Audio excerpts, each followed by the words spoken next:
This theory is the attempt to describe all fundamental forces and the relationships between elementary particles in terms of a single theoretical framework.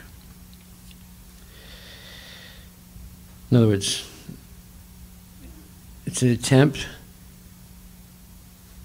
to describe all fundamental forces. So Einstein and others, Maxwell, first of all, identified electromagnetic force. Then Einstein, through his general theory of relativity, discovered a lot of things about gravity, gravitational force. So these are two main forces that scientists have perceived. Then, in modern times, other scientists have started talking about a fourth dimension, a fifth dimension. There are other types of subtle forces they're postulating in other dimensions of so-called reality or existence. As for quantum theory, the classical physics does not apply. They have refused it. Their concept of motion is completely different from classical physics. Yes, yes. So they're in a dilemma because they can't figure out how all these things relate to each other, right? And how they act on little particles, on elementary particles, in terms of, and they want to have this single theoretical framework to explain how these forces are acting. In physics, forces can be described by fields that mediate interactions between separate objects. In the mid-19th century, James Clerk Maxwell formulated the first field theory in his theory of electromagnetism. Then in the early part of the 20th century, Albert Einstein developed general relativity, a field theory of gravitation. Later, Einstein and others attempted to construct a unified field theory in which electromagnetism and gravity would emerge as different aspects of a single fundamental field. They failed. And to this day, gravity remains beyond attempts at a unified field theory. This is a quote from the Encyclopedia Britannica about the united field theory. Einstein failed to formulate the united field theory in his lifetime. To this day, scientists still have not been able to construct the united field theory. The reason for this failure is that scientists do not understand the fundamental property of all things in this world. They consider primary and secondary qualities in the following way. Primary qualities, in other words, they're not understanding matter. Matter is more difficult to understand than spirit, because sometimes it just disappears. You can't detect its existence. Right? Primary qualities are thought to be properties of objects that are independent of any observer, such as solidity, extension, motion, number, and figure. These characteristics convey facts. They exist in the thing itself, can be determined with certainty, and do not rely on subjective judgments. For example, if an object is spherical, no one can reasonably argue that it is triangular. Secondary qualities are thought to be properties that produce sensations in observers, such as color, taste, smell, and sound. They can be described as the effect things have on certain people. Knowledge that comes from secondary qualities does not provide objective facts about things. Primary qualities are measurable aspects of physical reality. Secondary qualities are subjective. This is what the scientists say.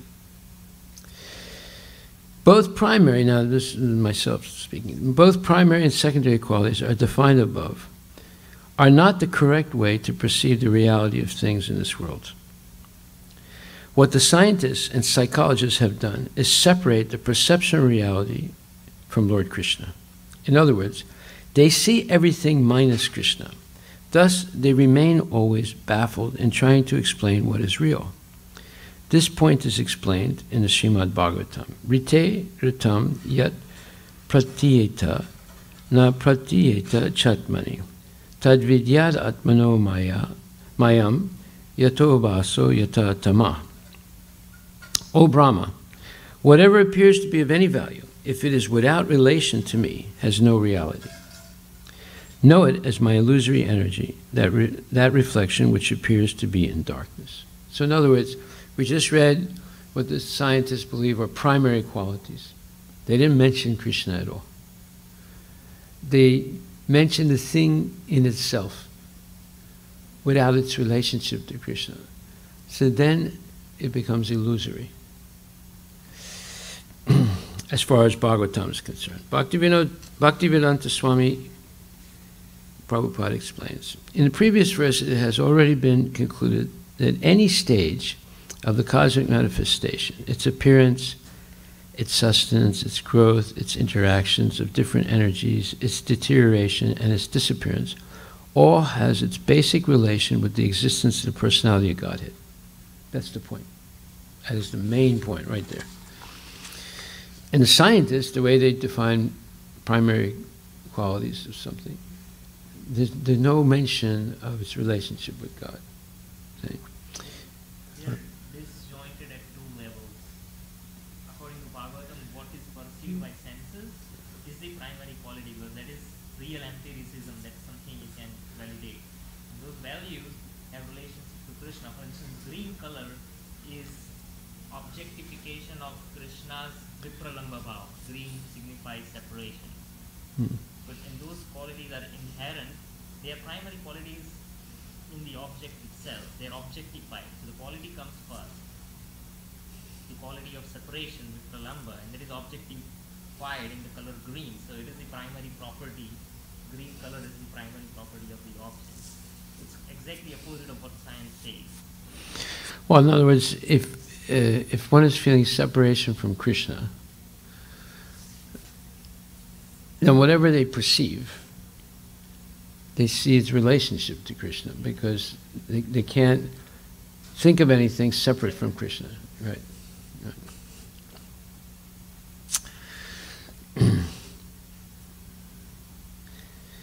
All has its basic relation with the existence of the personality of Godhead. And as such, whenever there is forgetfulness of this prime relationship with the Lord, and whenever things are accepted as real without being related to the Lord, that conception is called a product of the illusory energy of the Lord. Because nothing can exist without the Lord, it should be known that the illusory energy is also an energy of the Lord. The right conclusion of dovetailing everything in relationship with the Lord is called Yoga Maya, or the energy of union, and the wrong conception of detaching a thing from its relationship with the Lord is called the Lord's Daivi Maya or Mahamaya. Both the Mayas also have connections with the Lord, because nothing can exist without being related to Him. As such, the wrong conception of detaching relationships from the Lord is not false, but illusory. That's why we use the word Mayavadi, because they say Krishna's form is an illusion. They say that the absolute truth has no form. So they've detached their understanding of Brahman from Krishna. Therefore, their philosophy is called Mayavadi. They're worshipping something that does not really exist. At no time was the Brahman independent of Krishna. At no time. Therefore, believing that it is, that something that has always been like that and has never been anything other than that, believing that it is different, it is separate from Krishna, that's called Maya. You believe something that was never true to be true. That's the definition of an illusion. Therefore, the Mayavadis, although they claim to have so much knowledge of Vedanta, actually they're not. It's actually completely opposite to Vedanta. The right conclusion of dovetailing everything in relationship with the Lord is called Yoga Maya, or the energy of union. And what's the, let's say, the pinnacle of this Yoga Maya? is when one feels the separation from Krishna so acutely.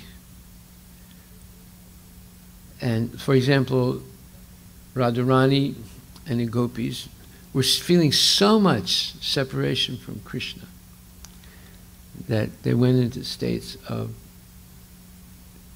madness. Radharani is talking to a bumblebee as if the bumblebee is Krishna. Right? In other words, she's so much feeling separation from Krishna. Whatever she sees its relationship with Krishna, either in a positive way or a negative way. Negative meaning she's upset because something is obstructing her vision of Krishna, or she is overwhelmed because something reminds her of Krishna. So in both ways she's connected to Krishna. Yogamaya represents the energy of union by which one can see all things in relationship with Lord Krishna, who possesses infinite and varied energies harmonized in him. This is the key phrase. This is what's used. This phrase is used by Bhakti Siddhanta Saraswati Thakur in the purport to the verse Premanjana Churita Bhakti Vilochanena. I worship Govinda, the primeval Lord, who is Sham Sundara, Krishna himself, with inconceivable, innumerable attributes, whom the pure devotees see in their heart of hearts, with the eye of devotion tinged with the salve of love.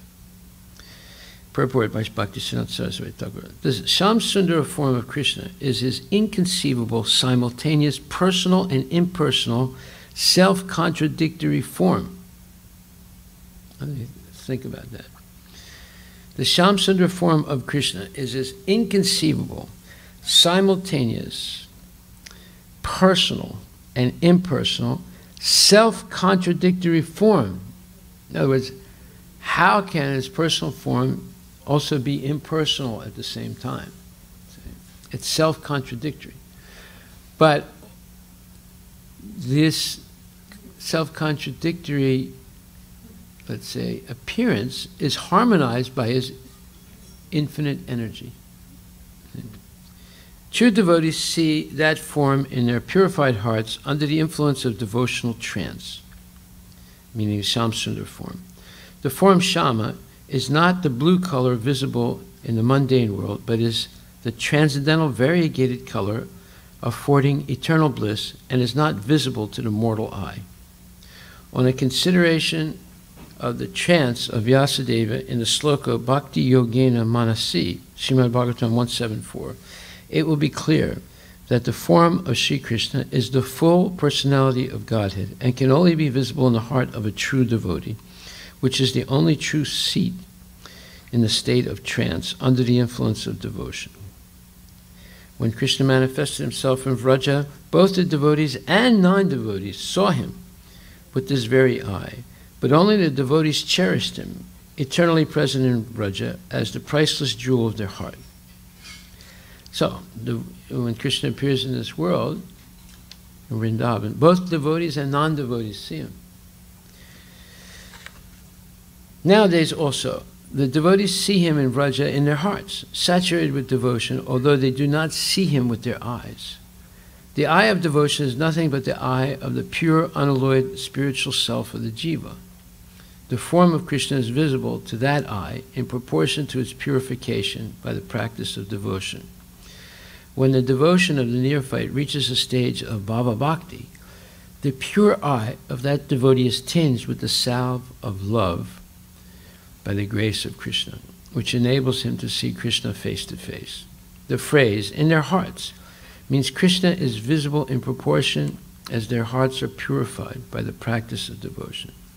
The sum and substance of this sloka is that the form of Krishna, who is Shamasundar, Natavara, the best dancer, Murlidhara, the holder of the flute, and Tribhanga, triple bending, is not a mental concoction, but is transcendental and is visible with the eye of the soul of the devotee under trance. So, I'm going to find exactly the phrase. One second. He uses this phrase of simultaneous and self-contradictory in the Brahma Samhita. And this self-contradictory nature is harmonized by his infinite energies. I'll tell you one second. Yeah. This says, Advaitam Achyutam Anadim Ananta Rupam. This is 33rd verse of the 5th chapter of Brahma Samhita. Advaita, Bhaktisiddhanta Saraswati Thakur writes, Advaita means indivisible truth, who is knowledge absolute. Brahman, the infinite, emanates from him as his effulgence, and God, immanent, Paramatma, as his constituent. But nevertheless, he remains one and indivisible. Achyuta means that though myriads of avatars emanate from him as subjective portions, and millions of jivas as separated spiritual particles, still he remains intact as the undivided whole of fullest perfection. Though he indulges in exhibiting the pastimes of births, etc., still he is without a beginning. Though he disappears after the pastimes of his appearance, still he is eternal. Though without origin, yet he is with an origin in his pastime of appearance. And although eternal in essence, he is still a person in the full bloom of youth.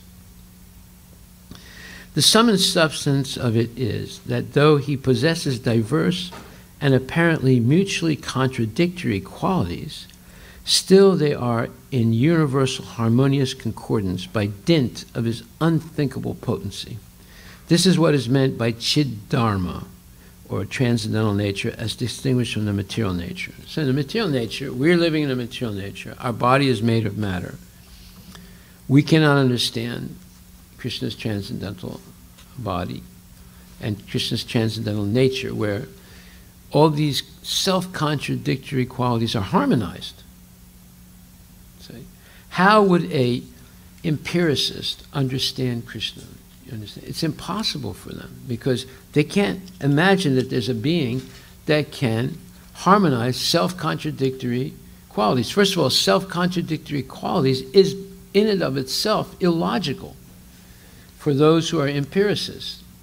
How can you be eternal and yet you disappear? You know, so therefore, Moshala Lila, Krishna gets shot in the foot by a hunter, and he leaves behind a body, but yet he's eternal. How do you understand that? It doesn't make sense for a materialist. It makes sense to the devotees, because they know that Krishna is Yogeshwara, the master of all mysticism. Now, certain things are magical displays. Like, for example, Ravana appears before Lord Ramachandra with an exact replica of his father and cuts his head off. You see? Or the yakshas create mystical appearances in front of Dhruva Maharaj. Right? Those are magical things. But when Krishna expanded himself as the cowherd boys and cows and calves, and then each one of those expansions as cowherd boy and calves manifest, and all the living entities in that area of Vrindavan during this pastime, transformed into Vishnu forms with 4 arms. Prabhupada says this was not a magical display. This was real. Because each one of those expansions was Krishna himself. Therefore, they could all transform into Vishnu forms. Krishna cannot be a user. Yes. It's not a projection, it's not an optical illusion. Exactly. Exactly. You see? So, this is not he is Yogeshwara. He can do magical things also, but this was real. This was not a magical trick. You know, it wasn't an illusion like Ravana presenting a replica of Dasarat and cutting his head off. You know. And then here we have, you know, this achintya factor. It's simultaneous and inconceivable oneness and difference. Okay, so that is extremely important to understand. Krishna can harmonize this. Harmonize means there's no contradiction, only because he has infinite powers. If we don't accept that, then we remain atheists. And that's why there's so many atheists nowadays. They can't, out of envy, they cannot accept that there's someone like Krishna. And all the scientists, most of the scientists, and all the Mayavadis are envious of Krishna. Yogamaya represents the energy of union by which one can see all things in relationship with Lord Krishna, who possesses infinite and varied energies harmonized in him. This explains why Einstein failed, and all modern scientists will fail in their attempts to construct the unified field theory. There exists the Supreme Personality of Godhead, who is the source of everything, material and spiritual, and in whom all things are harmonized by his absolute potency. Detaching the relationship of forces of gravitation and electromagnetism and other forces from Lord Krishna is illusory. It's Maya. Thus, one remains bewildered by the illusory energy of the Lord. In other words, they can't harmonize these things.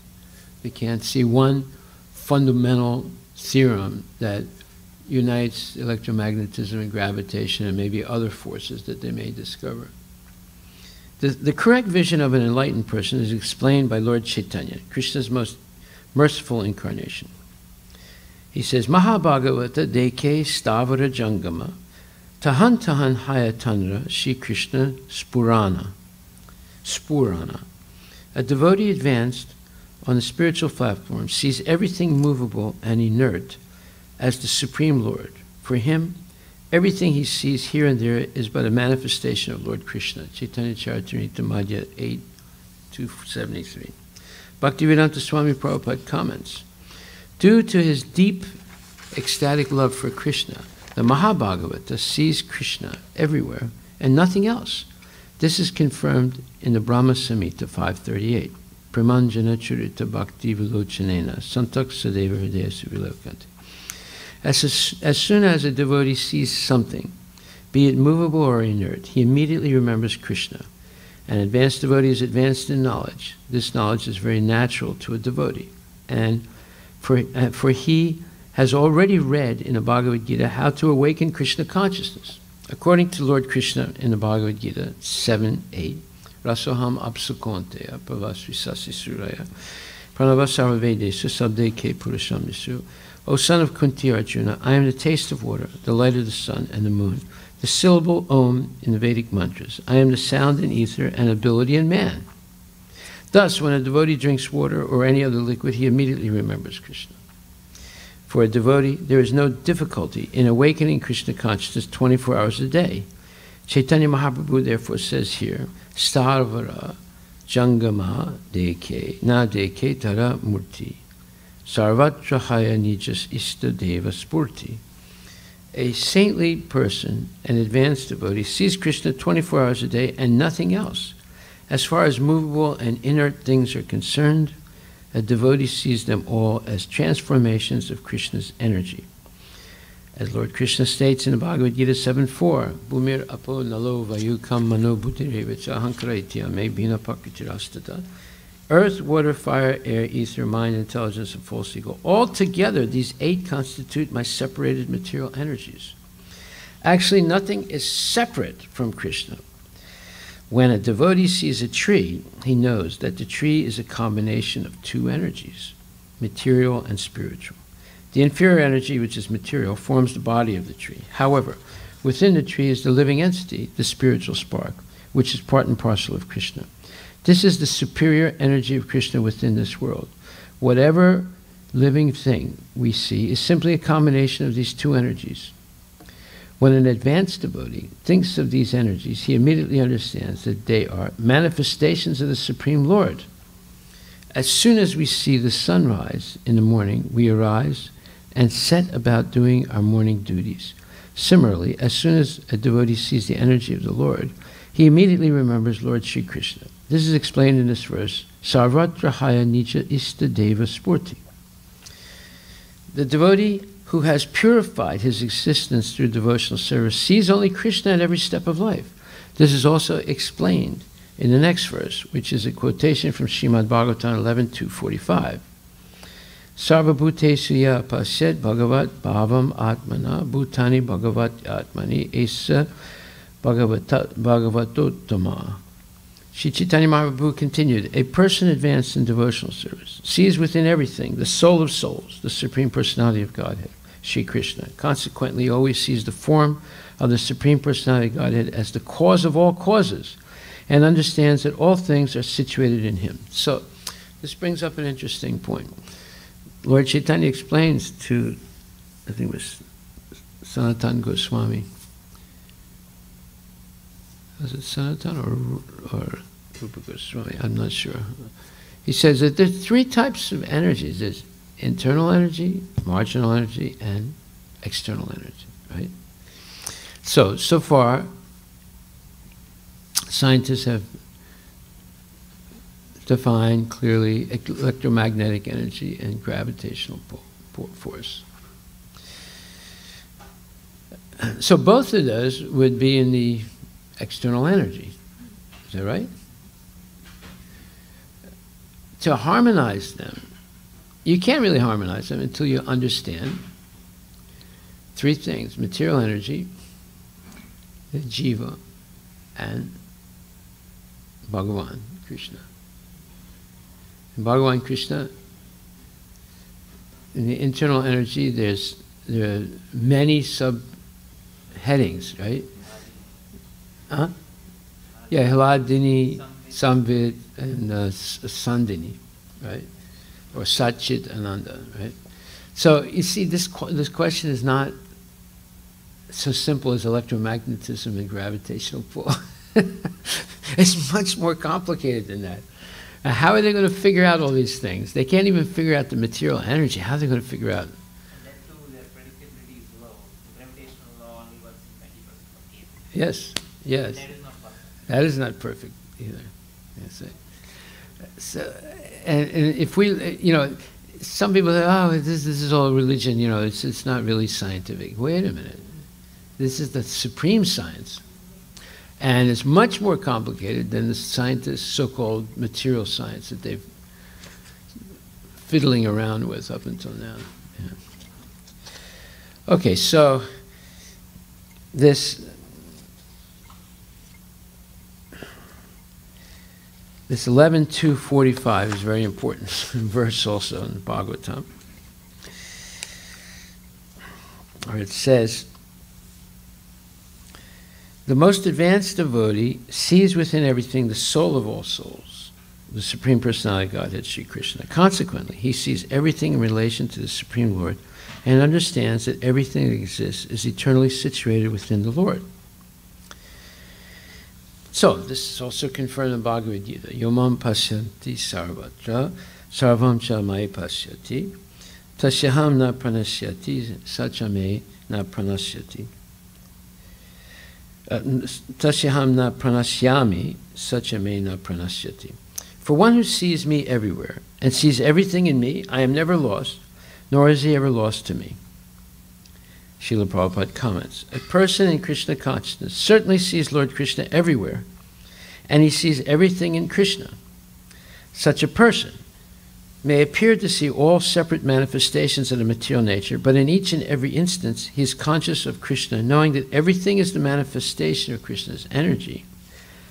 Nothing can exist without Krishna, and Krishna is the Lord of everything. This is the basic principle of Krishna consciousness. So this summarizes the whole subject.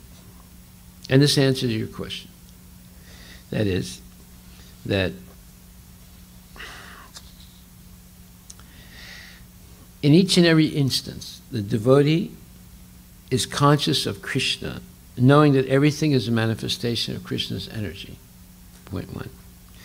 Nothing can exist without Krishna, and Krishna is the Lord of everything. Point two. Nothing can exist without Krishna, and Krishna is the Lord of everything. This is the basic principle of Krishna consciousness. So, if somebody's going to study science, the way we should teach science is with these beginning axiomatic facts. Axiomatic facts means you can't argue against them. They're self-evident. The scientists are beginning with observation, and materialistic deductive reasoning and materialistic inductive reasoning to try and figure out what is what. And they'll never figure it out correctly. They're baffled. So the devotee scientist should begin with this. In every instance, the devotee should be conscious of Krishna, knowing that everything is a manifestation of Krishna's energy. In summary, nothing can exist without Krishna, and Krishna is the Lord of everything. This is the basic principle of Krishna consciousness. The qualification for seeing Krishna everywhere is stated in the Brahma Samhita 538, Premanjana Charita. I worship the primeval Lord Govinda, who is always seen by the devotee whose eyes are anointed with the pulp of love.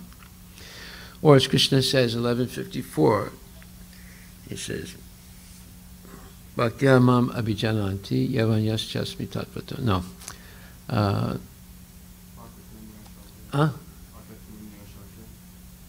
Bhaktya tvananyaya sakya ham evam vidurujana gyatum drastum chatatmena pravesam cha parantapa.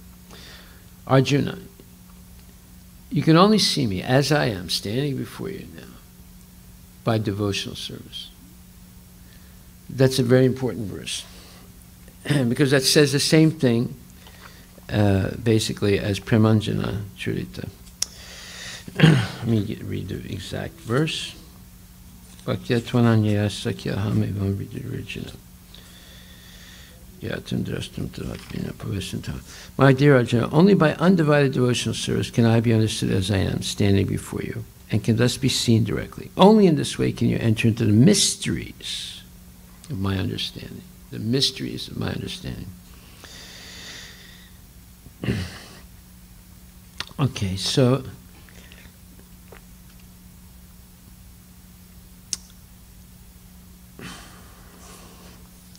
I worship the primeval Lord Govinda, who is always seen by the devotee, whose eyes are anointed with the pulp of love. He is seen in his eternal form of Shamsundar, situated within the heart of the devotee. A devotee of the highest level of spiritual qualification is glorified for the expansiveness of his spiritual vision. For example, when the stalwart demon Hiranyakashipu questioned his self-realized son Prahlad Maharaj as to the whereabouts of the Supreme Personality of Godhead, Prahlada, being a Mahabhagavata or pure devotee, answered straightforwardly that the Supreme Lord is everywhere. Okay. The demoniac father then asked if God was in the pillar, and there were 1,000 pillars in his palace, right? He said, he just chose one indiscriminately. He said, is he in this pillar? You're saying he's everywhere. Is he in this pillar? Prahlad said, yes. And Hiranyakashipu, being a bona fide demon, struck the pillar with his sword, trying to kill God, or at least disprove his existence. In other words, he was thinking, if I break the pillar and there's nothing there, that disproves what Prahlad said. He just lied to me. God is everywhere. It's just a fairy tale. But to his utter consternation, he strikes the pillar, and out comes this unimaginable incarnation of Lord, half lion, half man. Then Lord Nrsingadev, the most ferocious form of the Supreme Lord, immediately appeared and finished forever the illicit program of Hiranyakashipu. Thus Prahlada Maharaj can be accepted as an Uttama Adhikari, devotee. A pure devotee is completely free from the tendency to enjoy things separately from the Lord's service. He does not see anything in the universe as unfavorable, because he sees everything as the expanded potency of the Supreme Personality of Godhead. Such a devotee's purpose in existing is to give pleasure somehow or other to the Supreme Lord.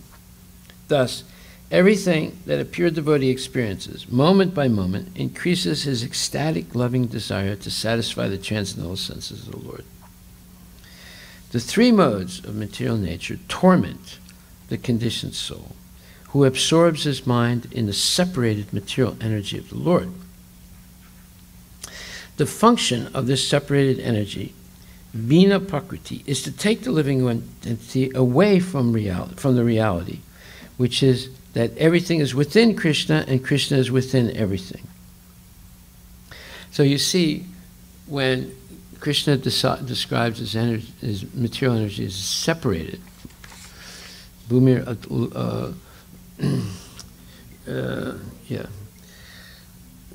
Aponnalo Vayu Kam Mano Buddhirevacha Ahankara Ityame Bina Pakritir Astuta. So Bina Pakriti Astuta, this is my separated material energy.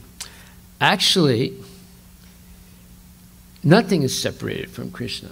Right? He only uses that word because he is not subject to it, like we are. But we take it in a different sense. We don't understand what he actually means by separated. So we think it's completely different than him. He has nothing to do with it. Although he's not subject to it, it's still his energy. It's coming from him. It's non-different than him. So the devotee does not get tricked by it. It's just like when you're watching a movie and someone is being choked to death in a movie, right?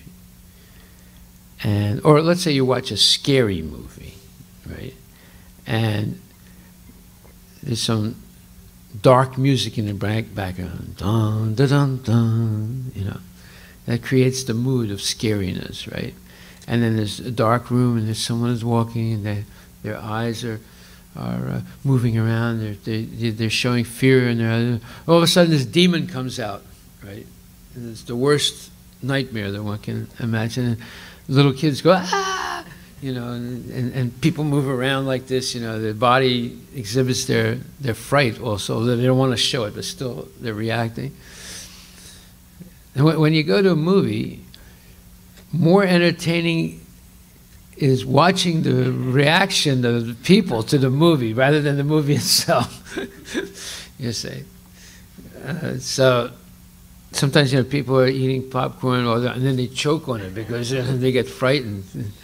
So a lot of funny things happen, and funnier things happen when you watch the people and not the movie, right?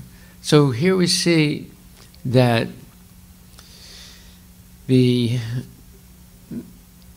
person who loses the understanding that everything is connected to Krishna, they become affected by fear, anger, all these things.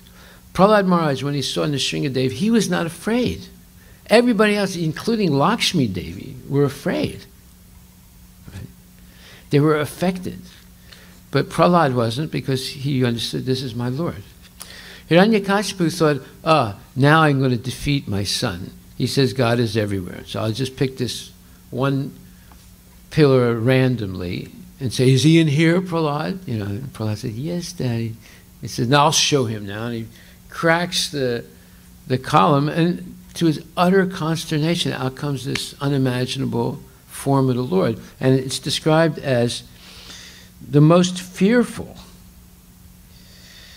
it's the most ferocious form of the Supreme Lord. The most ferocious form of the Supreme Lord. Immediately appeared and finished forever the illicit program of Hiranyakashipu. Thus, Prahlad Maharaj can be accepted as an Uttama Adhikar because he sees everything in relationship to Krishna. This is the meaning of the verse we just read from the Chaitanya Charitamrita. Stavara Jangama Deke Na Deke Taramurti Sarvatra Haya Nija Ista Deva Spurti. The Mahabhagavat, or the advanced devotee, certainly sees everything mobile and immobile, but he does not exactly see their forms. Rather, everywhere he immediately sees manifest the form of the Supreme Lord. So Prahlad sees Nrsingadev, he recognizes, this is my Lord, he's not afraid. Hiranyakashipu is envious of Krishna. He sees this form of Nrsingadev. He gets frightened out of his wits, and of course, Nrsingadev kills him in a very ghastly way. You know. The three modes, the pure devotee is completely free from the tendency to enjoy things separately from the Lord's service. So, when, let's say, a man goes to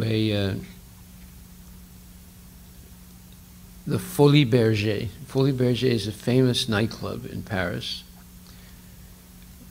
And it's a place where women are dancing, not completely naked, but almost naked, right?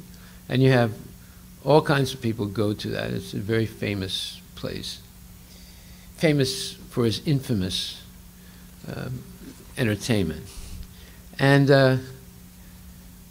when they go, they're going to enjoy seeing these women. You know, they have feathers and all kinds of tinsel and jewelry, rather than normal clothing. They're covering parts of their body with all these shiny things, you know, and it looks very spectacular. I never went there, but I'm just describing what I've heard about it. Anyway, what they're seeing it separate from Krishna. There's no relationship to Krishna. They were going there for their own personal, perverted enjoyment. Right? So therefore it says here, a devotee is completely free from the tendency to enjoy things separately from the Lord's service. This tendency to enjoy things separately from the Lord's service is our disease. This is what we're suffering from. And to change that point of view of our observation is almost impossible. Almost impossible.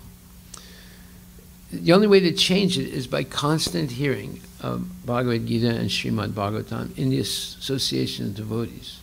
Otherwise, the whole basis of modern education is to teach people, train people, condition people to the tendency to enjoy things separately from the Lord's service. This is the sum and substance of modern education. And unless we realize this, we become a victim of it. Now, if I bring in a cobra right now, and I explain to you that this is an extremely dangerous snake. Like, let's say there was a baby here, and I put a cobra next to the baby. Would the baby be afraid? No. They don't know. They think it's a toy. You see, they don't know. Now, if I put a cobra in front of Pranav now, would you be afraid, Pranav, or would you be so, oh, I'm happy, I'm going to play with the... No, you'd be scared out of your wits. But a baby might just like to play with it by thinking it's another plaything, or a brother or a sister, right? So, once you get educated about something, like a snake, like a cobra, then you say, hey, wait, I'm not going anywhere near that thing. Well, this is the same thing, this tendency to enjoy things separately from the Lord's service. This is a cobra that's just as lethal as a cobra. It can kill our whole desire to serve Krishna for the rest of our life. And if we go to these schools and this is what they're teaching, would you agree with me, Prabhu? I mean, you're master's degree, you went to school so many years. This is what they're actually teaching. This is what are we teaching? We're teaching that nothing can exist without Krishna, and Krishna is the Lord of everything. That's what we're teaching. And their teaching is everything exists without Krishna, and there's no Lord and Master. You see? Prabhupada, initially when I introduced Krishna consciousness and I was reading Slaughterhouse Education in Prabhupada used the term. For material education. It's just a metaphor. But it is so perfect, like, the description.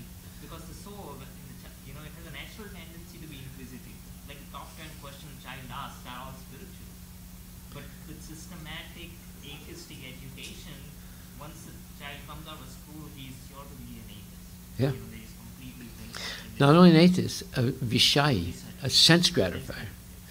Forget about atheism. They might still believe in religion, but religion for material advancement. And they might still be pious in many ways, but they're a sense gratifier. They teach them to be Vishayis. You see? This tendency to enjoy things separately from the Lord's service. That's why people say, I work hard and I play hard. This is a famous saying in America. I work hard and I play hard. What does that mean? That means they work like a donkey to make a lot of money, and they use their money only for sense gratification. That's what it means. Now, using things only for sense gratification, where did they learn that? That's the main theme of material education. The tendency to enjoy things separately from the Lord's service. That's sense gratification. So when people go, like for example, I was doing Sankirtan every day in Paris, sometimes 16 hours a day. Right? This is the beginning of Krishna consciousness. So we would go out at night also. We'd go out in the morning, we'd come back for lunch, we'd go out in the afternoon, we'd come back for dinner, we'd go out at night also. Sometimes we'd come back 10 o'clock, 11 o'clock, 12 o'clock at night doing Harinam. And so we went to this one neighborhood in Paris called Pigalle. Pigalle is where they have all the girly shows, all the, these type of shows you go in and see women dancing half naked. So one thing that shocked me, one night we were chanting in front of the exit of a metro station, a subway station, and this one subway comes directly from Orly Airport. It's an international airport. There's 2 international airports in Seattle. It comes directly, and it comes to the Pigalle metro station. Right? So there was an Indian family. Mother, father, sons and daughters, carrying their original baggages. They just got off the airplane, right? They come out of the station, Pigalle station, and the mother says, "This is Pigalle, this is what we came from Delhi to see." I couldn't believe it. Obviously you might have seen something in some movie as an advertisement, or maybe it was part of a movie, right? 1970s, yeah. I couldn't believe it. I mean, they came all the way from Delhi just to see Pigalle, which is really low class place. All the real scum only go there. And they're bringing their kids with them, right? This is the tendency to enjoy things separately from the Lord's service. That's it. The same thing with Vegas. Yeah, same thing. We all, before the visiting Vegas is a part of the tourism. It's a big thing. It's a big thing. Yeah, it's a badge of honor. Yeah, you get a T-shirt. Yeah, I was in Las Vegas. You wear that in Palika Bazaar. And they say, "Hey, where'd you get that shirt from?" And they all want to buy that shirt. Yeah.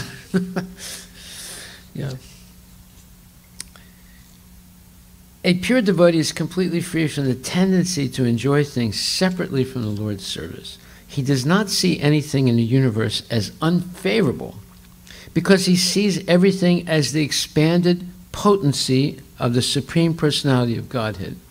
Such a devotee's purpose in existing is to give pleasure somehow or other to the Supreme Lord. Thus, everything that a pure devotee experiences, moment by moment, increases his ecstatic loving desire to satisfy the transcendental senses of the Lord. Right? And Prabhupada says virtually the same thing in Bhagavad Gita. He says, is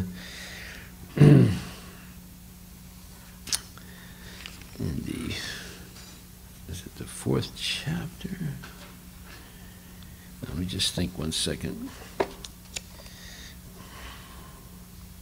Knows how to use there. Okay, it's the 2nd chapter, 63rd verse.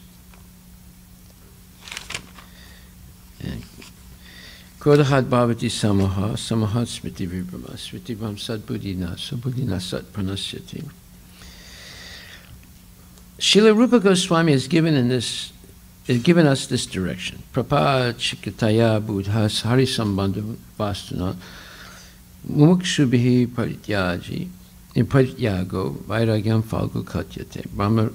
Bhakti Rasamrita Sindhu 1-258. By development of Krishna consciousness, one can know that everything has its use in the service of the Lord. Everything. One time, Prabhupada would say, everything? How about the atomic bomb, Prabhupada? Prabhupada said, yes, we can use it against the atheists. So, everything, or I think he said the demons, yeah. So everything has a use. Those who are without knowledge of Krishna consciousness artificially try to avoid material objects. And as a result, although they desire liberation from material bondage, they do not attain to the perfect stage of renunciation. Their so-called renunciation is called falgu, or less important. On the other hand, a person in Krishna consciousness knows how to use everything in the service of the Lord. Therefore, he does not become a victim of material consciousness. For example, for an impersonalist, the Lord, or the absolute being, being impersonal, cannot eat. Whereas an impersonalist tries to avoid good eatables. A devotee knows that Krishna is the supreme enjoyer and that he eats all that is offered to him in devotion. So, after offering good eatables to the Lord, the devotee takes the remnants, called prasadam.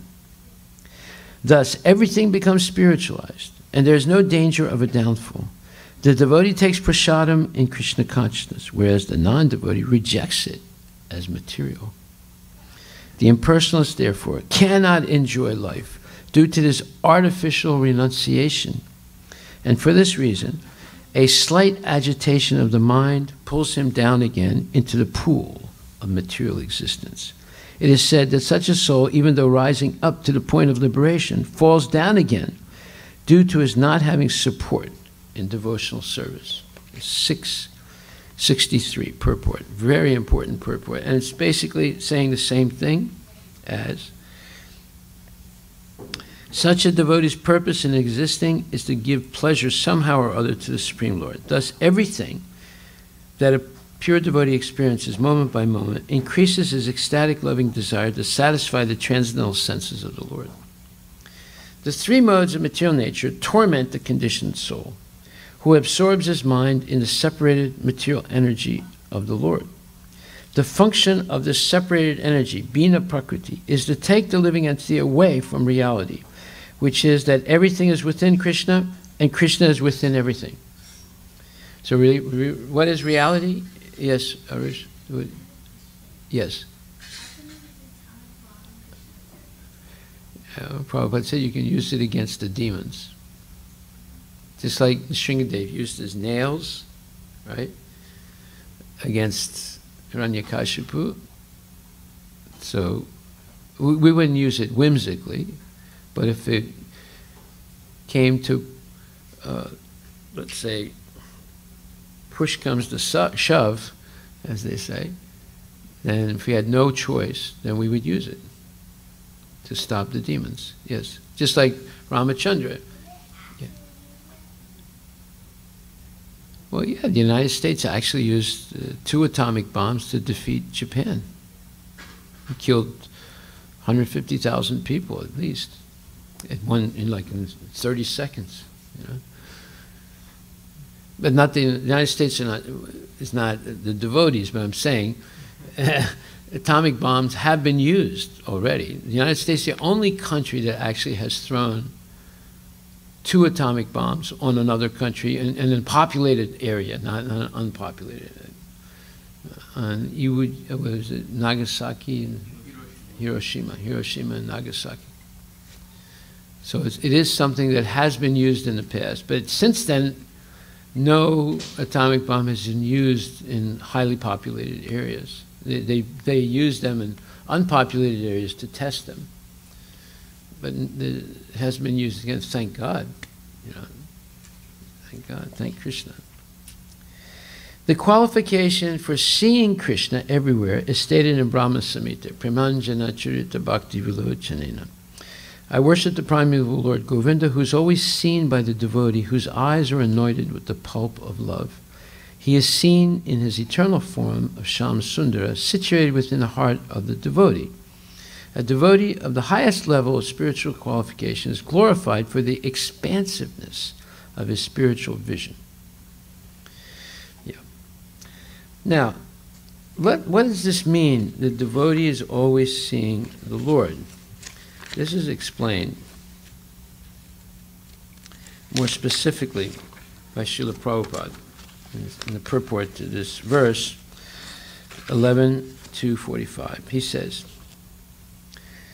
Srila Vishwanath Chakravarti Thakura also points out in his commentary, Atra pasyed iti tata darshana yogya taiva vivaksita natu tata darshanasya sarva kali kata. In this verse, the word pasyet, or one must see, does not mean that at every moment one is visualizing the form of Krishna. Rather, it means that one has reached the exalted platform of devotional service on which he is fit to see or is capable of seeing Krishna's form. If only those who constantly see the form of Krishna are to be considered Uttama Adhikaris, then Narada, Vyasa, and Sukadev cannot be considered topmost devotees, since they do not always see the Lord everywhere. Of course, Narada, Vyasa, and Sukadeva are considered to be on the highest standard of pure devotional service, and therefore the real qualification is tad didrik sadikaya, or having an overwhelming desire to see the Lord. There's two things here. One is actually seeing, one is having an overwhelming desire to see the Lord. Right? This is purport to 11:245.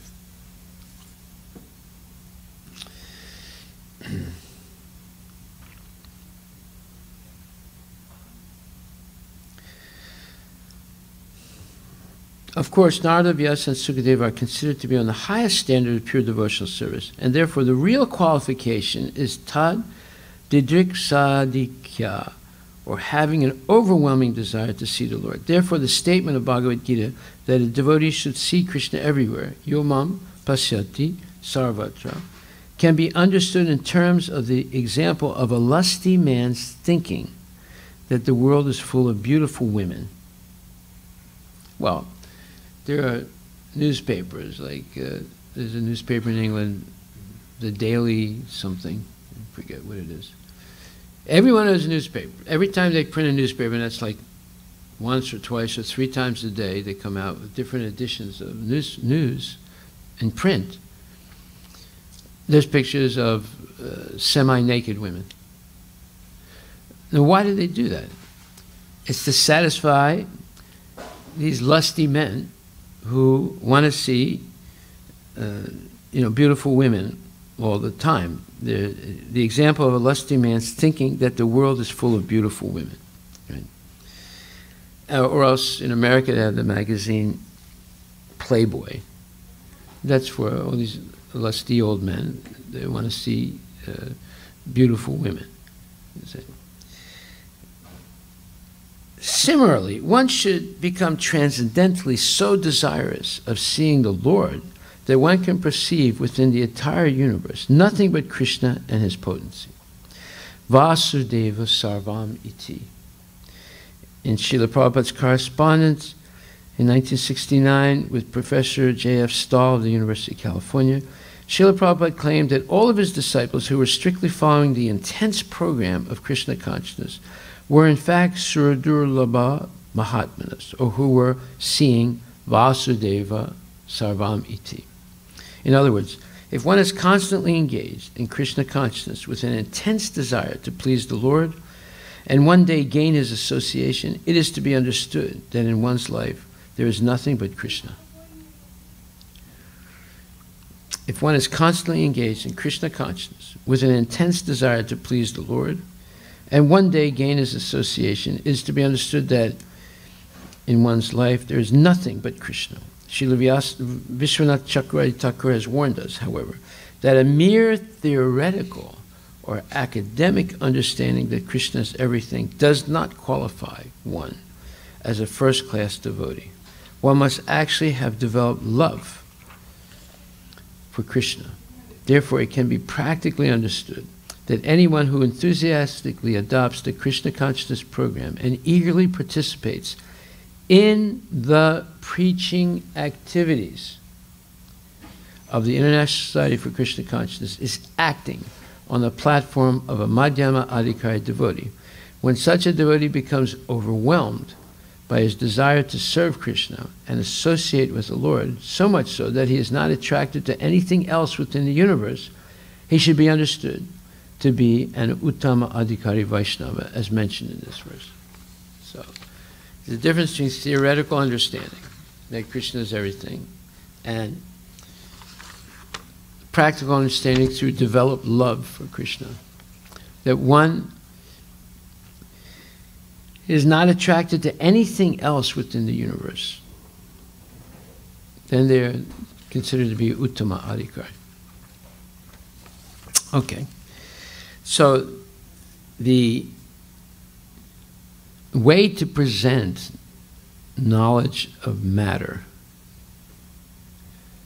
as opposed to the way the devotees present knowledge of matter, as opposed to the way the materialists, empiricists, or empirical scientists present knowledge of matter, are vastly different. There's no comparison to the two ways.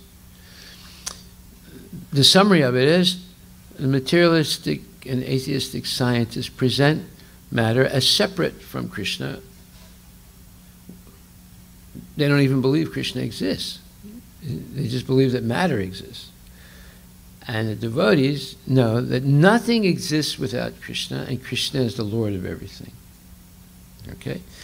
So actually there's two vakyas. One is that nothing can exist without Krishna, and Krishna is the Lord of everything. And also, everything is within Krishna, and Krishna is within everything. So you have two vakyas, two major statements. Nothing can exist without Krishna, and Krishna is the Lord of everything. And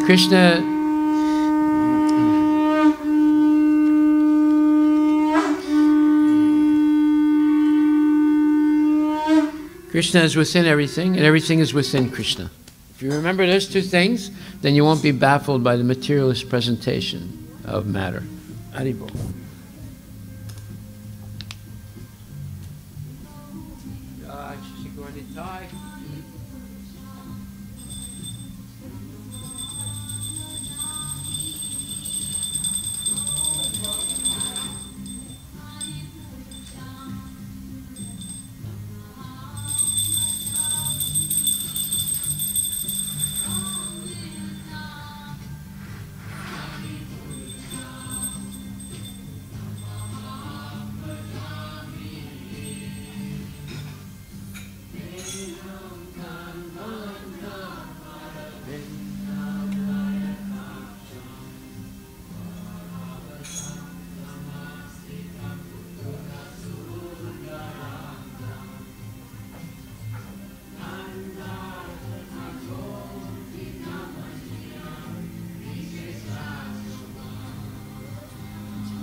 bhajami Vrindavan Adipurusham Tamaham bhajami Govindam Adipurusham Tamaham bhajami Govindam Adipurusham Tamaham bhajami Vrindavan Adipurusham Tamaham bhajami Govindam Adipurusham Tamaham bhajami.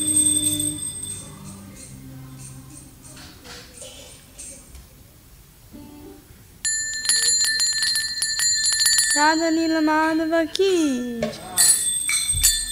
Yashomati Nandana Brajabara Nagara Gokula Ranjana Kana Yashomati Nandana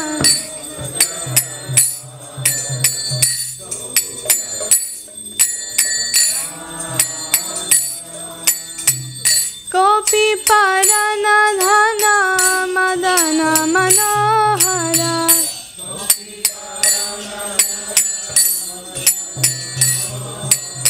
Gopi Paranadhana Madana Manohara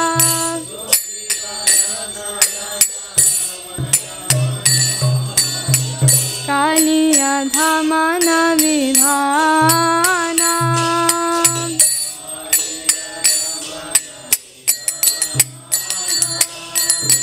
Amala Harina Mamiya Vilasa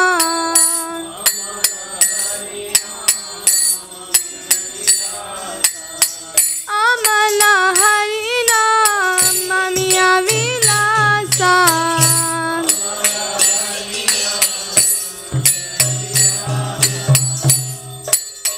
Vipina Purandhara Navina Nagara Bara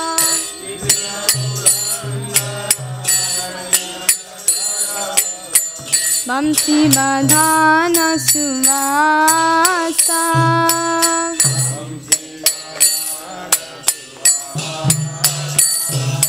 Yashomati Nandana Brajavara Nagara Gokula Ranjana Kana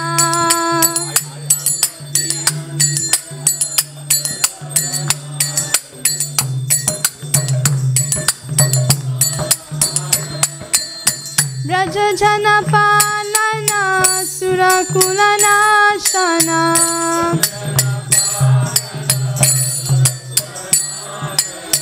Braja Jana Palana Surakula Nashana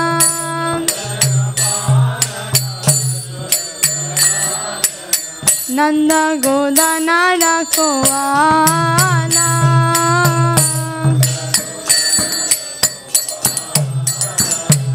Govinda Madhava Navanita Taskara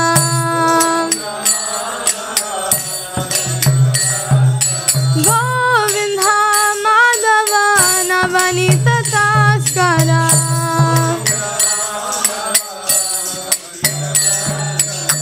Sundara Nandha Gopala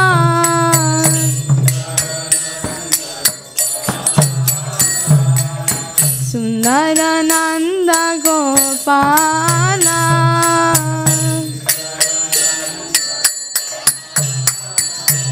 Yashomati Nandana Vrajavara Nagara Gokula Ranjana Kana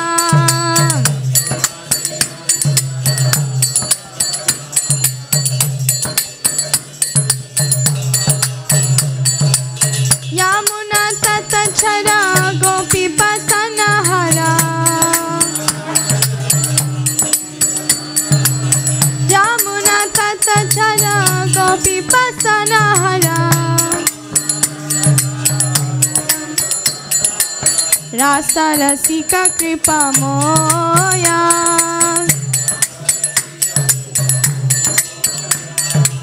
Rasa Rasika Kripa Moya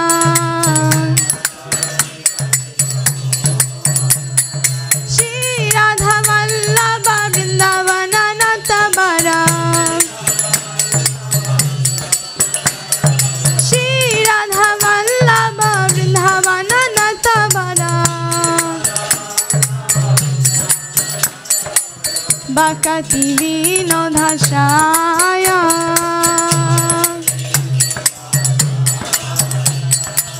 Bhakati Vinodashaya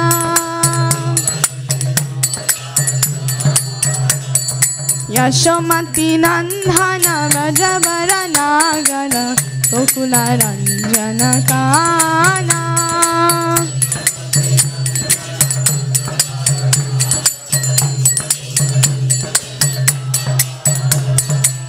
Gopi Paranadhana Madhana Manohara Gopi Paranadhana Madhana Manohara Bansi Badhana Suvasa Jaya Radha Nila Madhvarada Nila Madhvarada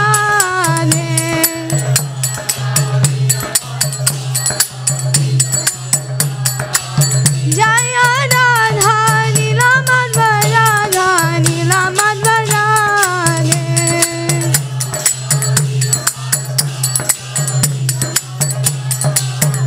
Jaya Jagannatha Jagannatha Jaya Baladeva Jaya Subhadra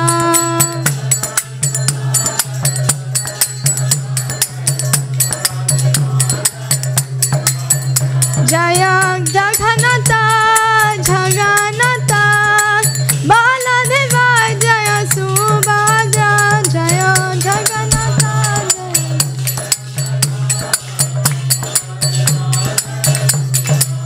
Jaya Gauranitai Gauranitai Jaya Gauranitai Jaya Gauranitai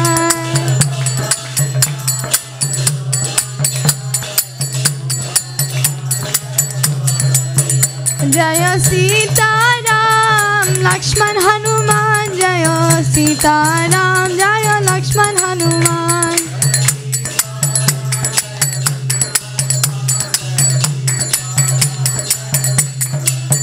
Jaya Sita Ram Jaya Lakshman Hanuman Jaya Sita Ram Jaya Lakshman Hanuman Jaya Nishinhadev Nishinhadev Jaya Nishinhadev Jaya Nishinhadev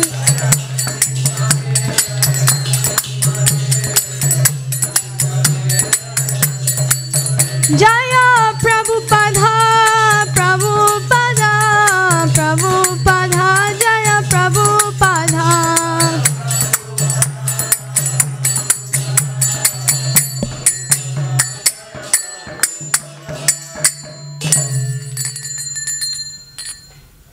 Jayam Vishnupad Paramahamsa Parivrajagacharya Astottarasya Shishimad His Divine Grace Srila A.C. Bhaktivedanta Swami Srila Prabhupada Ki Jayam Vishnupad Paramahamsa Parivrajagacharya Astottarasya Shishimad His Divine Grace Srila A.C. Bhaktivedanta Saraswati Thakur Maharaj Ki Namacharya Srila Haridas Thakur Ki Prem se kaho Shri Krishna Chaitanya Prabhu Nityananda Shri Advaita Gadadhar Shivas Adi Gaura Bhaktivinoda Ki Shri Shri Radha Krishna Gopa Gopinath Shamakunda Radha Kund Giri Govardhan Ki Vrindavan Dham Ki Mayapur Dham Ki Jagannath Puri Dham Ki Ganga Mai Ki Jamuna Mai Ki Tulasi Maharani Ki Samaveta Bhaktivinoda Ki All glories to these humble devotees. All glories to these humble devotees. All glories to these humble devotees.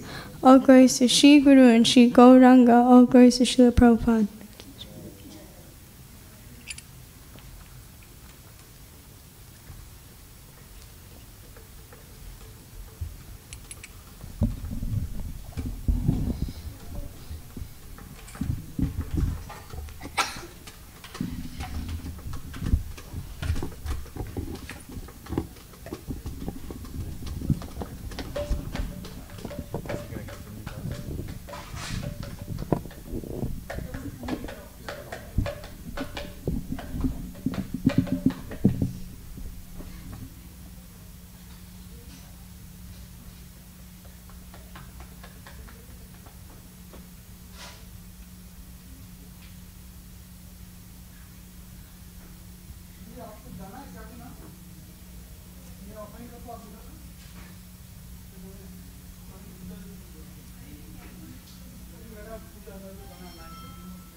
Unless he admits it, there's no problem.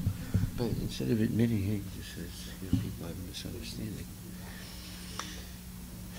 Anyway, that's all I wanted to say.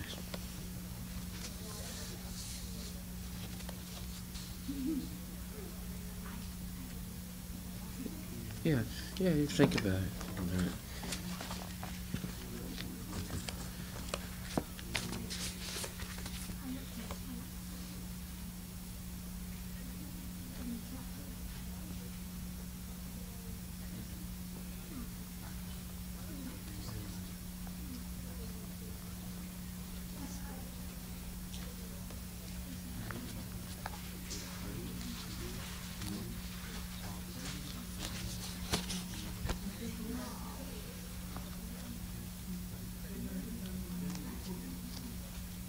Yeah, that's another thing. That's the whole other thing.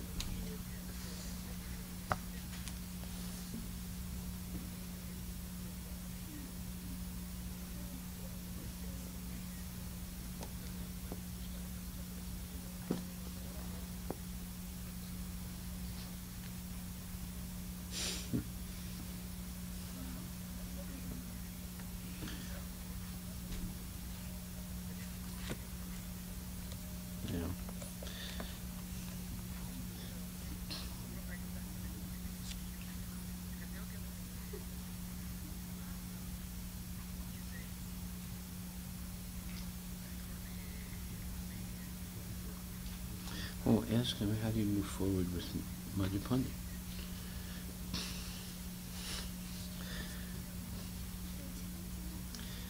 Well, he's part of the people. I have to go right now. I'll call you back. Yeah, I will.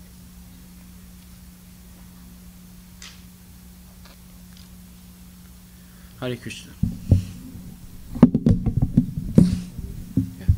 If you don't mind, can you repeat those two statements? I'll get to that. Nothing can exist without Krishna, and Krishna is the Lord of everything. Krishna is within everything, and everything is within Krishna, and Krishna is within everything. Those are just. I just wanted to record them. Okay, you want me to read it again? Say it again. Yeah, if you can open with "This is how devotee should matter," present matter. Yeah. The methodology, or the pedagogic methodologies that should be used in teaching what is the real nature of matter should be based on two, let's say, major statements Prabhupada makes about Krishna. One is that nothing can exist without Krishna, and Krishna is the Lord of everything. And the second is that everything is within Krishna, and Krishna is within everything. Unless one has that understanding, any other presentation of matter as being separate from Krishna is considered illusory. Thank you. So Pranay did his homework, right? Material versus spiritual education. Material education is all about your mind and how you can increase the brain's knowledge with academics. On the other hand, spiritual education is all about your consciousness on the mighty Krishna.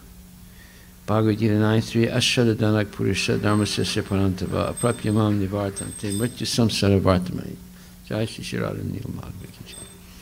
This verse in Bhagavad Gita, Lord Krishna explains that those who are not faithful in this devotional service cannot attain me, O conqueror of enemies. Therefore they return to the path of birth and death in this material world. In this verse, Lord Krishna is opening two paths for us to take. Two paths for us. One, I guess I'm rewriting it now. One, the material path, and two, the spiritual path. If you take the spiritual path, then we can do devotional service to the Lord and go to Godhead, go back to Godhead. But if you decide to take the material path, it will be full of miseries, especially the cycle of birth, old age, and disease, and death. Therefore, if you learn spiritual education, you will go back to Godhead. But if you learn material education and not care about the spiritual education, you will suffer the cycle of birth, old age, and disease, and be full of miseries. Some live material educate. Some live material educate. I guess some claim material education is doing. Let's see. For some, material education is doing physical education in material public school. Some live material education. Let's see. Some live material education. One example of material education is doing physical education in material public schools, and thus they play basketball, soccer, and many other nonsensical games. While spiritual education, which is not in public schools, but in homeschooling or Krishna conscious schools, such as the Hare Krishnas, where they study Bhagavad Gita and ways to get back to Godhead. Well, it's a nice try. See, if you read this to someone in your school, let's say a person is not a devotee, they would just laugh at you. They say, "What is this? A bunch of, dogma." Dogma means, what you believe, but there's no hard proof that it's true. So we want to get more, let's say, scientific approach to explaining difference between material and spiritual education. Okay, what do we mean? Let's not call it scientific. More structured approach based on statements of Srila Prabhupada. Now, you did take this one verse that those who are not faithful in devotional service cannot attain me, and that's it's a nice verse. But that you want to explain exactly what is material education. Material education is basically seeing the world minus Krishna, with no relationship to Krishna. And what is spiritual education? Seeing everything in this world and its relationship to Krishna. Okay? So if you just get that one point in your mind. Material education is seeing the world independent of Krishna. And spiritual education is seeing the world totally dependent on Krishna and everything in relationship to Krishna. Okay, so what are practical examples? Like, for example, we could say, yesterday we had the example of Surya. He had that little plastic thing in his hand, right? So he didn't see the relationship of that white little plastic thing to Krishna. Therefore, he was using it for his own pleasure, and at the same time disrupting the class. You see? If he saw the relationship of it to Krishna, number one, he would not disrupt the class. He would use it in some way or other to serve Krishna. You see? So that's the difference between material education and spiritual education. Material education teaches you the tendency to enjoy independent of Krishna. And spiritual education teaches you to use everything properly in the service of Krishna, and your goal is to please Krishna. That's the difference between material education and spiritual education. Just like Mayapur, he had a little green balloon in his hand, and he was playing with it, right? So he didn't see the connection of the balloon to Krishna. So how would he connect the balloon to Krishna? Well, he could have printed on the balloon Hare Krishna, blown it up, and walked around with it, and everyone he saw, he could say Hare Krishna, look, say Hare Krishna. He'd say, oh, Hare Krishna, you have it on the balloon. See? So he could have used the balloon in Krishna's service, but he was using it for his own sense gratification. So we're trying to teach people how to see everything in relationship to Krishna. That is, anything that is not in relationship to Krishna, rite ritam yat pratiyeta, na pratiyeta chatmani, tadvidyat atmanomaya, yato baso yato tama. Srimad Bhagavatam, 2nd canto, 9th chapter, 34th verse says, O Brahma, whatever appears to be of any value, if it is without relation to me, meaning Krishna, has no reality. No, it is my illusory energy, that reflection which appears to be in darkness. So, when you use something for your own sense gratification, that means you have no connection to Krishna. You don't see things related to Krishna. In other words, you've gone away from Krishna. That means you're in Maya. But when you use things in Krishna consciousness, now you're under the influence of Yoga Maya. You see its connection to Krishna, you use it in Krishna's service, and you become Krishna conscious. That's the difference between material education and spiritual education. Okay? For example, let's say you have a wallet and there's $100 in your wallet, Pranay, right? But you drop the wallet when you're going from your class in PE to your class in science. Then someone's walking by after you've gone into your classroom and he sees your wallet, right? Now, how should he see your wallet? Yes, Krishna, one.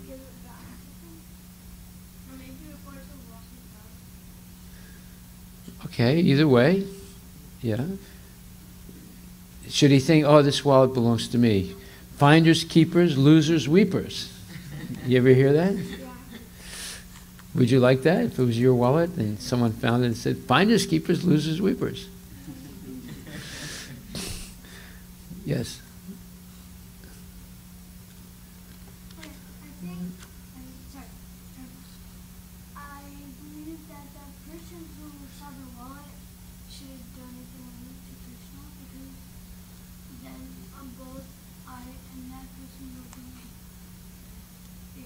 Benefited?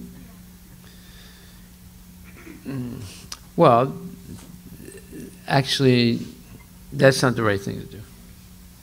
Because you didn't ask that person permission. Like, if they find your wallet and there's $100 in it, they take the $100 and donate it to some charity. And you get your wallet back minus $100. And you say, where's my money is missing? And the person that gives your wallet back says, oh, don't worry about it, I used it for a good purpose.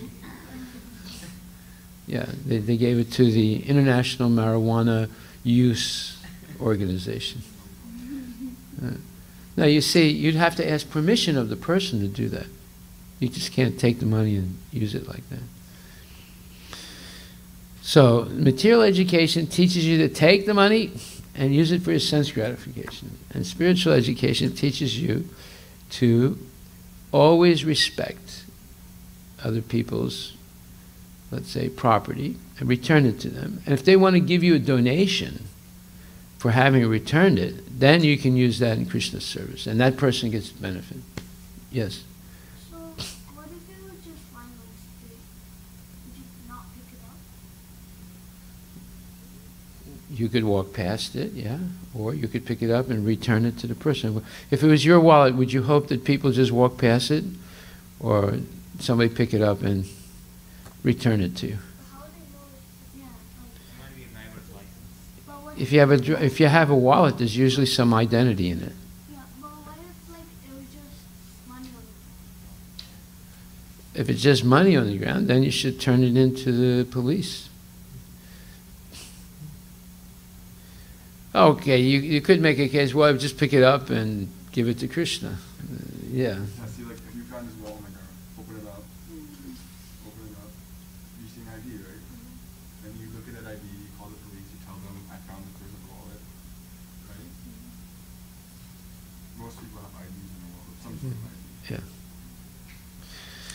Okay, so material education teaches you to see things independent of Krishna, and spiritual education teaches you how to see everything in relationship to Krishna. Just remember that. That's the main difference, okay? So rewrite this. Anybody, did you do homework? No, okay. Okay.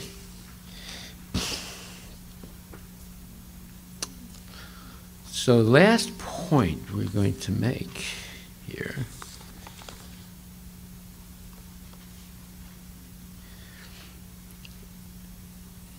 Srila Vyasadeva in the first canto, 7th chapter, 4th verse, his experience in seeing Krishna, and then behind Krishna was Maya. And so he understands that wherever Krishna is, Maya is also there. So wherever you are, if you don't serve Krishna, who will you serve? Maya. See? Because she's always accompanying Krishna, at least in the material world. Maya is in the spiritual world too, but she is Yoga Maya there. And Maya is in the material world, and she's Mahamaya. So Mahamaya puts you in illusion and takes you away from Krishna. And Yoga Maya puts you in illusion so you come closer to Krishna. Right? Just like Mother Yasoda is an illusion. She doesn't know that Krishna is her son. She believes he's just her son, and she just loves him. She wouldn't be able to love him as her son if she thought he was Narayana, because Narayana can only be worshipped with awe and reverence. You can't scold Narayana, you can't tie him up, you can't feed him, like, make him sit on your lap and you feed him. It's not possible. So, therefore, there's illusion in the spiritual world also, or Maya is in the spiritual world, but it's the illusion by which you come closer to Krishna. Okay? So then, Vyasadeva, thus he fixed his mind, perfectly engaging it by linking it in devotional service, bhakti yoga, without any tinge of materialism. And thus, he saw the absolute personality of Godhead, along with his external energy, which was under full control. So his external energy is Maya. So Prabhupada writes, perfect vision of the absolute truth is possible only by the linking process of devotional service. This is also confirmed in the Bhagavad Gita. Bhaktya mam abhijananti yavanyaschasmi tatvata. So it says, Bhagavad Gita 1854, that one can only see me or reach me through devotional service, no other way. Yavanyaschasmi tattvato, tato mam tattvato gyatva. So 1854, sorry, 1854. 55, I'm sorry. One can understand me as I am, as the Supreme Personality of Godhead, only by devotional service. And when one is in full consciousness of me by such devotion, he can enter into the kingdom of God. Okay, so, therefore, Vyasadeva fixes his mind on Krishna completely. But that's by devotional service. And then one can enter into the kingdom of God by such perfect knowledge.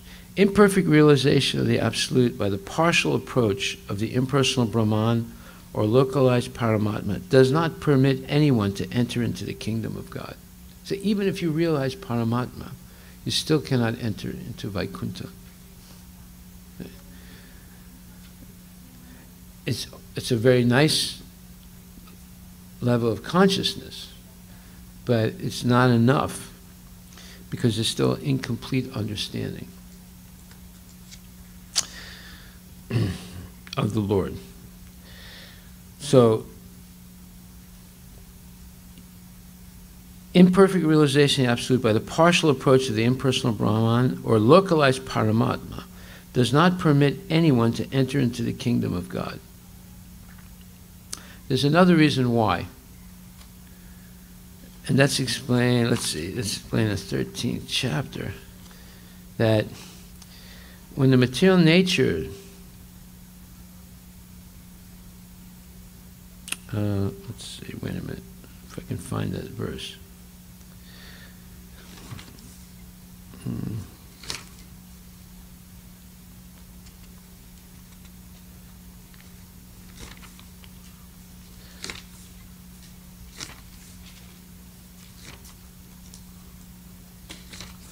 I will come back to this point.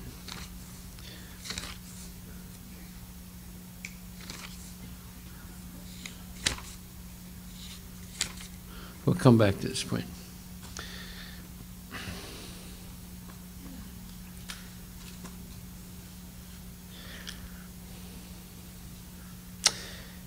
Sri Narada advised Srila Vyasadeva to become absorbed in transcendental meditation. This is not the transcendental meditation of Mahesh Yogi. This is transcendental meditation, real transcendental meditation, on the personality of Godhead and his activities. Srila Vyasadeva did not take notice of the effulgence of Brahman because that is not absolute vision. The absolute vision is the personality of Godhead, as it is confirmed in the Bhagavad Gita. Vasudeva Sarvamiti. In the Upanishads also it is confirmed that Vasudeva, the personality of Godhead, is covered by the golden glowing Hiranmayana Patrena veil of impersonal Brahman. And when that curtain is removed by the mercy of the Lord, the real face of the Absolute is seen. The Absolute is mentioned here as the Purusha, or person. The Absolute personality of Godhead is mentioned in so many Vedic literatures, and in the Bhagavad Gita, the Purusha is confirmed as the eternal and original person. Param Brahma, Param Dhamma, Pavitram Param Bhavam, Purusham Sasvatam Divyam, Adidevam Ajam Vibhu, 10th chapter, 12th and 13th verse. So Arjuna declares that Krishna is Param Brahma, the Supreme Personality of Godhead, and the eternal and original person. The absolute personality of Godhead is the perfect person. The Supreme Person has manifold energies, out of which the internal, external, and marginal energies are specifically important. So we just mentioned that there are three categories of energies: internal, marginal, and external. The material scientists have only understand two subcategories of the material energy. And they haven't even understood those two things perfectly. They just understand that there's electromagnetism, and then they understand there's gravitational pull. Right? So whatever understanding they have about matter, it's very, very incomplete. Right? And there's a lot more to understand. There's the marginal energy, the jiva. They're not even talking about that. And then there's Krishna's internal energy, Samvid, Sandini, and Aladini, or Satchitananda. And in those three categories, there are many subcategories also. So their understanding of energy is minimal, and incomplete. See? They say that 80% of the universe is filled with dark matter, and dark energy. Something's there, but we don't know. They don't know what it is. They call it dark. Dark energy. Actually, what it is, it's Mahavishnu, but they can't see him. That dark hole is Mahavishnu. But they would never say that because it becomes personalized. And they don't like anything to be personalized. And now, okay, we just talked about dark energy, right? Listen to what he says here. The energy mentioned here is the external energy, as will be clear from the statements of her activities.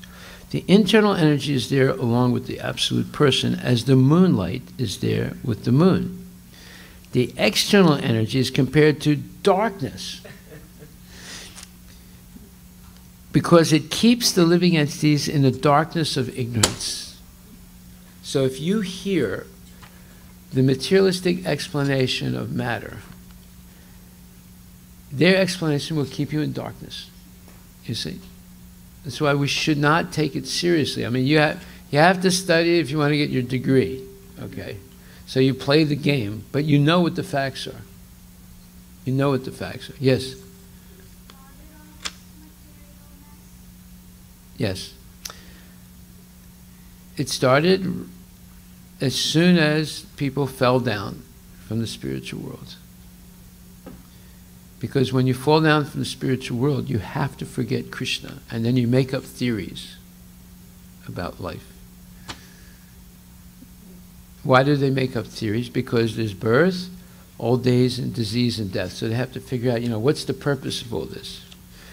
And they all arrived at the same purpose: sense gratification, which is darkness, which is ignorance. You see? So right from the beginning of time, whoever fell down from the spiritual world, they had to answer the question, what's the purpose of life? What should we really be doing? And because they're trying to figure that out in darkness, they came to the opposite of the truth, that the purpose is sense gratification. Therefore, they need science to figure out different ways to increase sense gratification. Just like a tractor, a computer, a washing machine. These are all meant to improve your sense gratification. Right? It makes material life seemingly a lot easier, so you have more time to do nonsense. But if you don't use those things, then you're working much harder for simple maintenance, unless you cooperate with Krishna. If you cooperate with Krishna, then he changes the weather pattern. Then Mother Earth will unfurl necessities of life, such as gold and silver and pearls and diamonds, and the rain falls in a regulated way. The land is fertile. Anything you plant grows right away. The weather is much nicer, and so forth, right? But as soon as you forget about Krishna and you just think life is meant for sense gratification, then you have to manufacture washing machines, dryers, highways, cars, computers. I mean, did Sanjaya use a computer? Did he use a telephone? No, but he heard perfectly Krishna's discussion, which was a long way away from him, without electromagnetic. Well, there was some transmission system, but it was different than what we have. You see? So life becomes complicated the more we want sense gratification. Just like we see, you go to downtown Seattle now. I mean, in the few years I've lived here, the downtown Seattle has vastly changed. There's bigger and bigger buildings going up all the time, and these big, expensive buildings, and the rents are getting more and more expensive.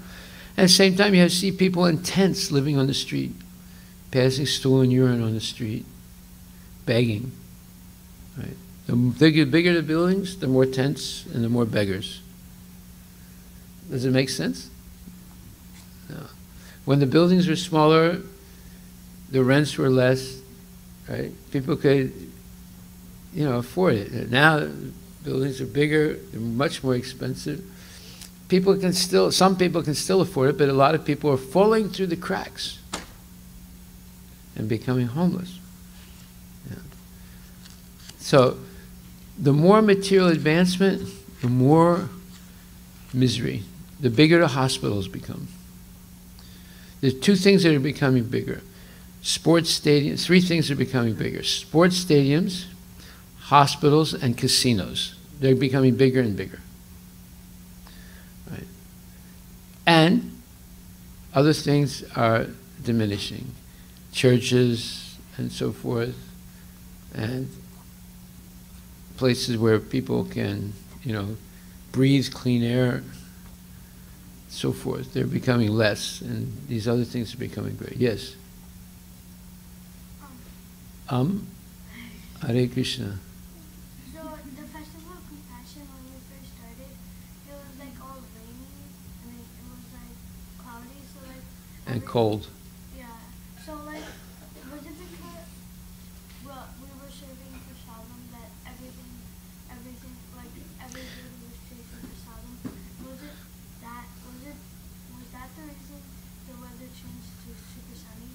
No, some people thought it's because of the Hawaiian dancers. By the time they stopped dancing, the sun came out, right? No, I mean, Krishna is in control of these things, right? So, somebody must have said Hare Krishna somewhere. Then the sun came out. Okay. Well, yes? Somebody must have sold one of Prabhupada's books to someone. Then the sun came out. That's the way we look at it. Okay. So we'll finish this and we'll stop. The internal potency or superior energy is also called Maya, but it is spiritual Maya, or energy exhibited in the absolute realm. When one is under the shelter of this internal potency, the darkness of material ignorance is at once dissipated. And even those who are Atmarama, or fixed in trance, take shelter of this Maya, or internal energy. Jai Shri Shri Radha Nila Madhava Ki Jai. Hari Bol.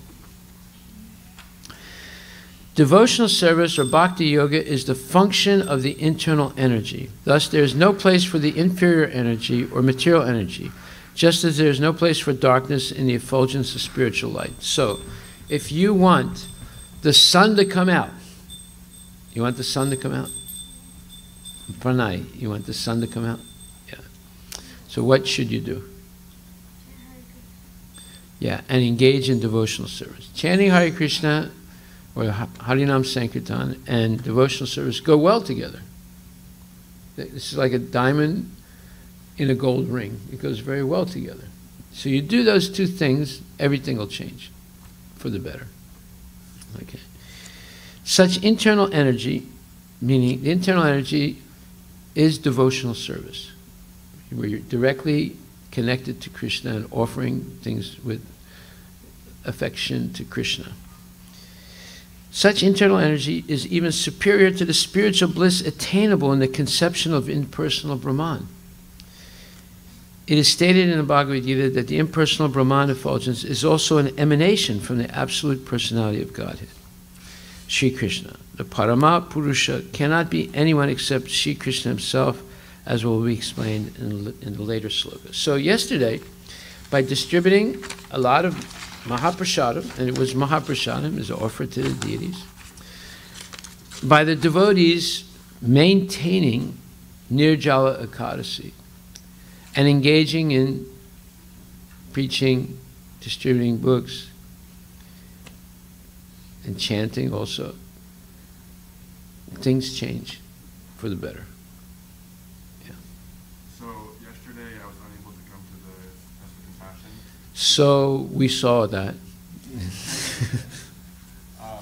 Everything starts with so. Because I was working that night, and I was really bummed because I was like, I wanted to do some preaching. And during my shift to work, my coworkers started talking about reincarnation. Haribol. And I was like, wow. Opportunity knocks. So Good. I did get to do a little bit of preaching. That was nice. Yeah. See? I bet he was surprised. Yeah. Hey, how come this idiot knows so much here? I thought he was just like a low-wage worker, you know? He's like a big philosopher. Yes. So, Every statement begins with so. We're beginning to forget at least, you know. Yeah, so just use so, yeah. Or like. You could say so like, so like. so Start with what you want to say. if you weren't doing music like me, because I hope then like 12 to 1. Yeah. So, but I still did devotional service and I still distributed. He still said, Hare Krishna. Would it? Well, devotional service is not different than the internal energy of Krishna. You were with Krishna if you did devotional service. You were distributing books, right? Yeah, so that's Krishna conscious. Yes. Not any book, of course. You're talking about Prabhupada or higher taste or something. Yeah. Yeah. Sometimes when I do devotional service, I basically get like a little proud. How can I stop doing that? You're what? Proud? Yeah, I get a little proud. You get proud. Okay. How can you avoid getting proud? Is that what you're saying? Yeah. Well, what does Lord Chaitanya say? Chenadapi suni chena tarorapi svistana amanina manadina kirtaniya sadahavi.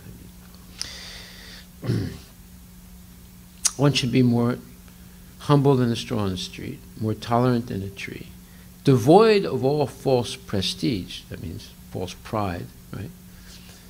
And ready to offer all respect to others. In such a state of mind, one can chant the holy name of the Lord constantly. Okay? So, Bhaktivinoda Thakur said, you should wear this mantra as a mala around your neck for the rest of your life. And always remember it.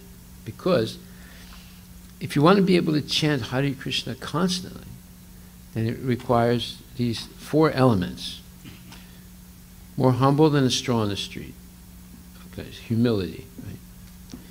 More tolerant than a tree. Tolerant. Right? And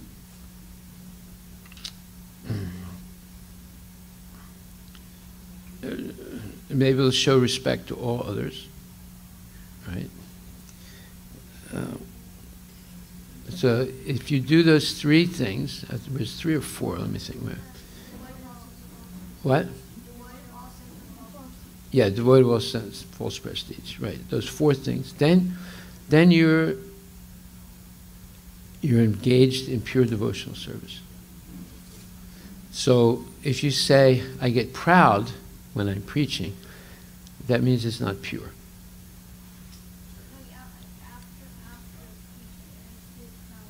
Okay, well, no, you should feel,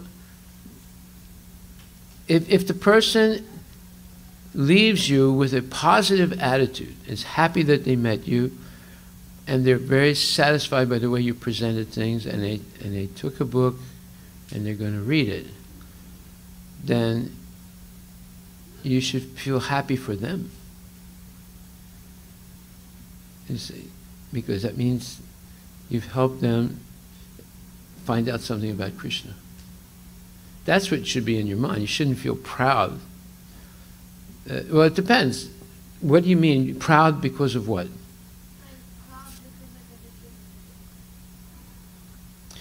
Okay.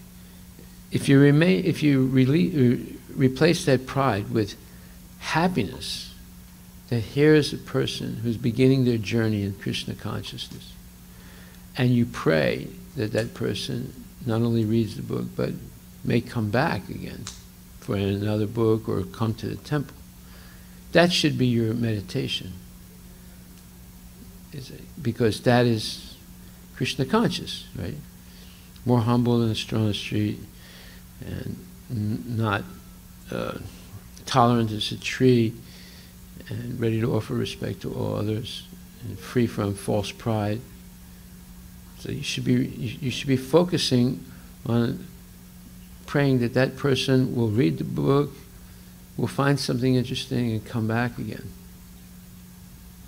In fact, what you should do, you should print a card, right, with your name on it, and you can put the number of me or somebody else. You say, please call this number if you would like to find out more. But you should have your name on it. You don't put your phone number, you can put my phone number. And because you don't want all kinds of strange people calling your house, right? So that way you're giving them a personal contact. If they want to come back and ask questions or get another book or whatever. Yes, Arush? Yesterday when I went to the bathroom, I heard 2 people talking about the trip card and the on the other card. They said it was crazy, so what should I do in that situation? They said it was crazy. Yeah. Okay. Well, what did they throw the cards away? No, they were just talking about it. Yeah, okay. You don't say anything. Let them, decide what is what. You don't want to get mixed up. That's the other questions. What sense? We don't know. That's why I asked if they threw the cards away. I gave someone a card before, and I saw them walk away and throw it in the trash. Yeah. I was like, you go pick it up from the trash? Yeah. Yeah. It's blessed now. Say, what can you do? See, we don't force people to become Krishna conscious, it's up to them. If they've been very sinful, then they'll think it's crazy and throw it away. If they're not so sinful, they're a little pious, then they'll say, well, I'm going to keep this, and then maybe I'll call them up or come back again. A book? Which book? They bought it, or they did? Did you pick it up? Did you pick it up? Yeah. Well, actually, you helped them do service, because they did give a donation, right? And you can sell it again to someone else. So that doubles their donation, or their benefit. Yes. So I saw someone in this is Anand Mela, and I saw someone with a Bhagavad Gita. Okay, I think this was me and Shaitan. We were just reading a book together. Yeah. And we stood there for at least 10 minutes just explaining the Bhagavad Gita. And they seemed so interested, so they took the book and they gave a $15 or $20 donation.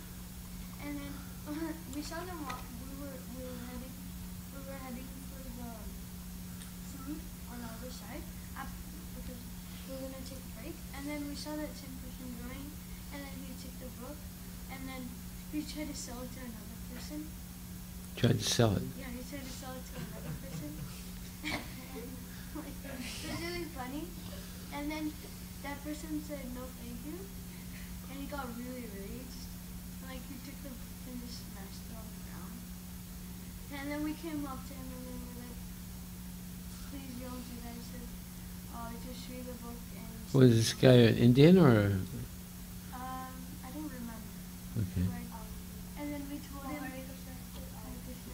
and then we basically told him just to stay calm, and then he just left without the book. He picked the book up? Yeah, we picked the book up, and then we wiped all the grass off. Oh, so he didn't want the book. Yeah, he didn't want the book anymore. And he gave you $15. Yeah. Good? He was thinking he could get some profit off of it. Yeah, that's what I was wondering, trying to. Yeah, I'll buy for $15 and sell for 30 or something. I don't know. Were you there? So you don't know if that's true. And then that same person, the person who got raged, and the person who didn't buy the book, he came to us and then he bought an SSR thing. After all this? Yeah. And he paid for that too? Yeah. Okay. Well, he probably thought he could sell that one easier. Yeah. How much did he pay for the SSR? I think he paid 10. It was a paperback show. Okay. Well, you can't remember if he was Indian or American or... Well, the guy who bought the SSR was Indian. Yeah? And I think... I thought you said it was the same person. No, another person. Another person, okay. The person who bought the Bhagavad Gita tried to sell it to another person, and the person that was trying to get came to... Oh, the person the first person tried to sell him the Bhagavad Gita. Yeah. So he came later on and bought an SSR from you. Is that what you're saying? No, person one tried to sell it to person two, and then person two denied, and then person two came back and then bought it. SSR. Now I'm more confused by your explanation. Yeah. What I understood, the first person who bought Bhagavad Gita, Yeah.